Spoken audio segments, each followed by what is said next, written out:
त्यांना जागीर देतो, पैसे देतो, परंतु तरी देखील ते आपले प्राणार्पण करण्यासाठी तयार झाले का? कारण त्यांना माहित होतं की आपल्या मृत्यूनंतर शिवाजी महाराज आपल्या कुटुंबाला वाऱ्यावरती सोडणार नाही. आपलं जे जीवन आहे हे जीवन आपण स्वराज्याकरता समर्पित करतोय आणि हे स्वराज्य उभं राहिलं तरच हे राष्ट्र टिकणार आहे. तुम्ही कधी त्या खिंडीत गेलाय का? त्या खिंडीत त्या तिथल्या सह्याद्रीच्या भिंतीला तुम्ही कधी तुमचे कान लावलेत का? कधीतरी तुम्ही तिथे जा, तिथल्या मातीचं ढेकूळ पाण्यात टाका. आज ही बाजीप्रभूंचं रक्त त्या पाण्यावरती तरंगताना तुम्हाला दिसेल. तिथं कधीतरी कान लावा.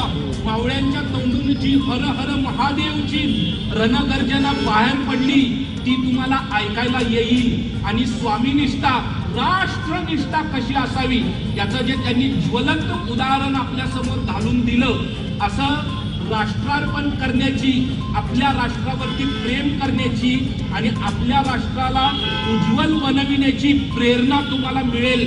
त्याच्यासाठी बाजीप्रभूंचा इतिहास आहे. बाजीप्रभूंचं त्यांच्या कर्तृत्वाचं स्मरण करण्यासाठी मला कुसुमाग्रजांची एक कविता स्मरली.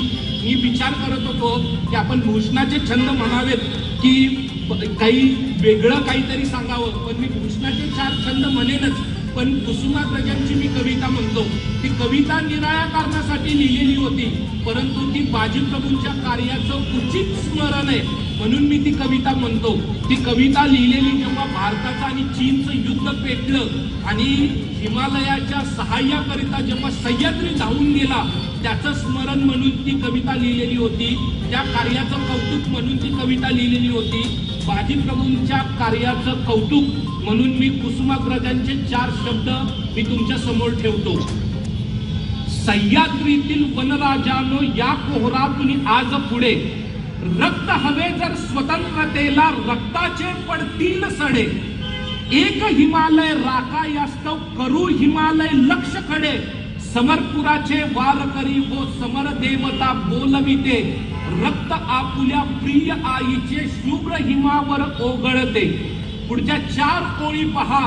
बाजीप्रभूंच्या हातात 2 तलवारी दाखवलेली आहेत. ते किती उचित आहे. खडक काजळे घोटून तुमचे मनगट बाहू घडलेले. कड्या कपाऱ्या मधील वनवे उरात तुमच्या दडलेले. काबूल कंदा हार पतावर डंके तुमचे झडलेले. शिवतेजाची दीपमाळ पाठीशी आपल्या पाजळते. रक्त आपुल्या प्रिय आईचे शुभ्र हिमावर ओघळते. जर का स्वतंत्रतेला रक्ताचाच अभिषेक करावयाचा असेल तर त्याच्याशिवाय दुसरा राष्ट्रासमोर मराठ्यांच्या शिवाय पर्याय असू शकत नाही.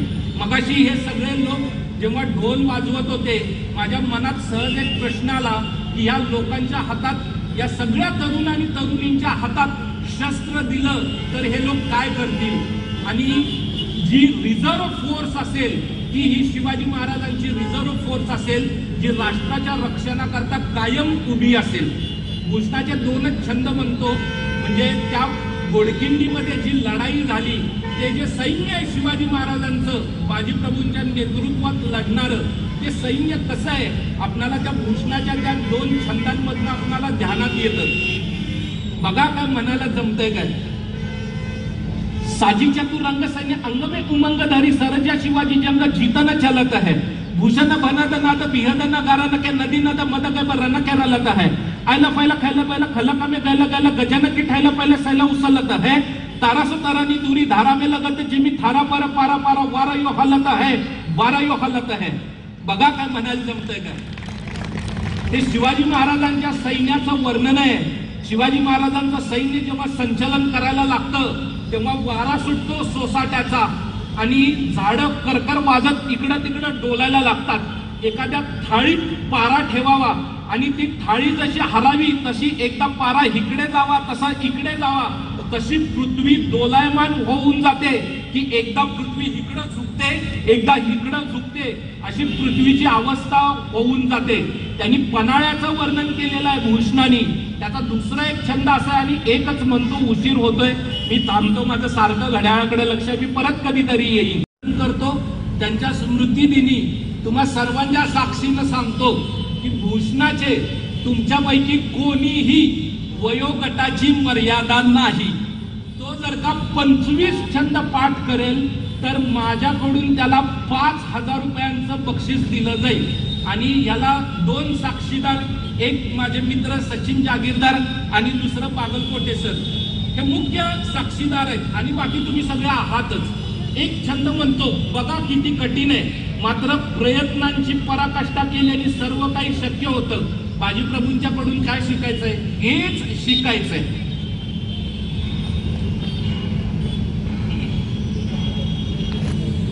दलानं दबाई करी शिवसर्जा निरसंक, लूट लियो सूरती सहर बंकक करी तिडंक, बंकक करिये तिडंक करिये संक, खुली कल सोच चकित भरोचक चलिय, विमोचक चल टट ठैमन खट्ट टिकसोय रट्ट दिल्लीय, सद्दत दिसली रद्दत दबी भाई रद्दत दिल्लीय.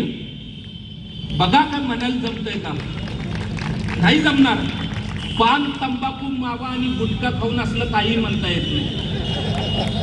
त्याच्यासाठी सकाळी लवकर उठावं लागतं. हरिमुखे म्हणा, हरिमुखे म्हणा, पुण्याची गणना, त्याला हरिपाठ म्हणावा लागतो. आई तुळजाभवानीचं आणि विठोबाचं स्मरण करावं लागतं. मग आई तुळजाभवानी तुम्हाला असं काहीतरी म्हणण्यासाठी शक्ती प्रदान करते. ते जिभेला वळण लावावं लागतं.